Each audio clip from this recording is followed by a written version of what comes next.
শিক্ষক এই উৎপল শিৱম ডাঙৰীয়াৰ নেতৃত্ব আৰু মই গৰ্বিত মই অনুভৱ কৰো গৰ্ব কিয় জানেনে মই আপোনালোকৰ মাজৰে এজন মই ঘোৰামাৰী উচ্চতৰ মাধ্যমিক বিদ্যালয়ৰ শিক্ষয়িত্ৰী আৰু মই যেতিয়া ফেসবুকত দেখিছিলো এই ওয়াৰিয়ৰ্স নামৰ সংগঠনটো মোৰ তেওঁলোকৰ তাত যিখিনি দিয়া আছিল শৰ্ত তেওঁলোকৰ যিখিনি উদ্দেশ্য বা লক্ষ্য সঁচাকৈ মোৰ অভিভূত হৈ পৰিল ইমান নিস্বাৰ্থভাৱে ইমানখিনি সুন্দৰ তেওঁলোকৰ যি লক্ষ্য সেইখিনি লৈ আমাৰ মহিলাসকলক জাগৰণ কৰিব বিচাৰিছে ইয়াতকৈ আৰু ডাঙৰ কথা কিবা আছে জানো মই নিজে এগৰাকী মহিলা মই নিজে এগৰাকী মাতৃ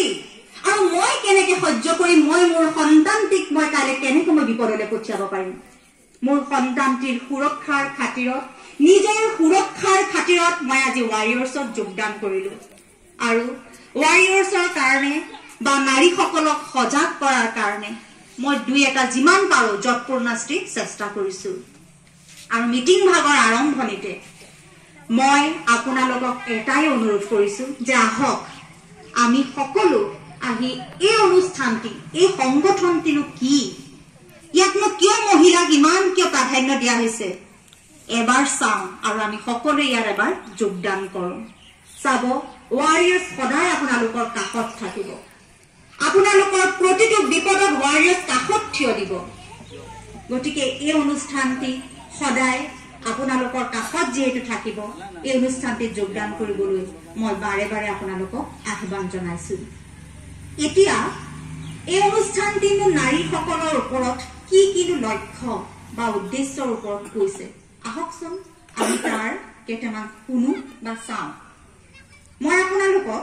প্ৰথমতে ওয়াৰিয়ৰ্ছৰ লক্ষ্যসমূহৰ প্ৰথম লক্ষ্যটো ক'ব বিচাৰিছো বা উদ্দেশ্য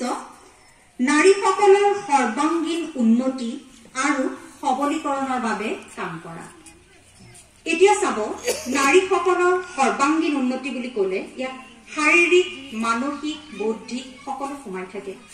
সৰ্বাংগীন উন্নতি সেয়া সকলো থাকে বুলি আমি সকলোৱে জানো গতিকে ওয়াৰিয়ৰ্স এনেকুৱা এটা সংগঠন যি আপোনালোকৰ কাষত সদায় থিয় দিব যাতে নাৰীসকল সকলো প্ৰকাৰে সৰ্বতো প্ৰকাৰে যাতে স্বাৱলম্বীৰ লগতে তেওঁলোকৰ শাৰীৰিক মানসিক বৌদ্ধিক ক্ষেত্ৰত সহায় আগবঢ়াব পাৰে আৰু নাৰীসকলক বিশেষকৈ সবলীকৰণৰ বাবে কাম কৰাটো ওয়াৰিয়ৰ্ছৰ মূল লক্ষ্য এই কাৰণে যে আপোনালোকে চাব আমি যদি নাৰীসকল স্বাৱলম্বী নহওঁ তেতিয়া কেনেকুৱা ধৰণৰ কিছুমান কথা আহি পৰে আপোনালোকে নিশ্চয় জানে এতিয়া আপোনালোকক মই এটা উদাহৰণ দিব বিচাৰিছো মই নিজে এগৰাকী নাৰী বা যিটো মই বাৰুকৈ অনুভৱ কৰো আৰু মই এটা মোৰ অনুভৱ মাথো আপোনালোকৰ লগত শ্বেয়াৰ কৰিব বিচাৰিছো চাব মোৰ কেতিয়াবা ইমানেই মন যায় মই বিয়া হোৱাৰ পিছৰ কথা কৈছো যেতিয়া মই আপোনাৰ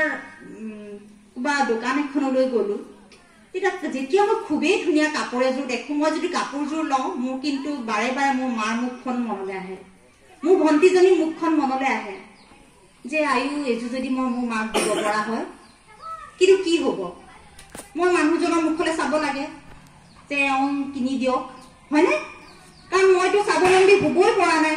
মই কেনেকৈ কিনি দিম মোৰ সিমানখিনি শিক্ষাও নাই সামৰ্থ্যও নাই গতিকে কি হয় মই এওঁৰ মুখলৈ চাবলগীয়া হয় সেইকাৰণে ইয়াক কোৱা হৈছে যে নাৰীসকলক আপোনালোকেও যাতে কাৰোৰ কাৰণে আশা কৰি নাথাকি দৈনন্দিন যিখিনি খৰচ আপোনালোকে নিজৰ খৰচটো যাতে উলিয়াই থাকিব পাৰে তাৰ ওপৰত এটা বিশেষভাৱে ওয়াৰিয়ৰ্ছে আপোনালোকক সজাগ কৰিবলৈ ওলাই আহিছে আমি পাৰো নেকি কিবা কিবি অংশগ্ৰহণ কৰি আমাৰ নিজৰ হাতৰ কিবা বিদ্যা থাকিলে আমি আগবাঢ়ি আহিব পাৰো নেকি সেই দিশখিনিৰ ওপৰত ইয়াত গুৰুত্ব দিয়া হৈছে দ্বিতীয়তে ইয়াত আপোনাৰ কোৱা হৈছে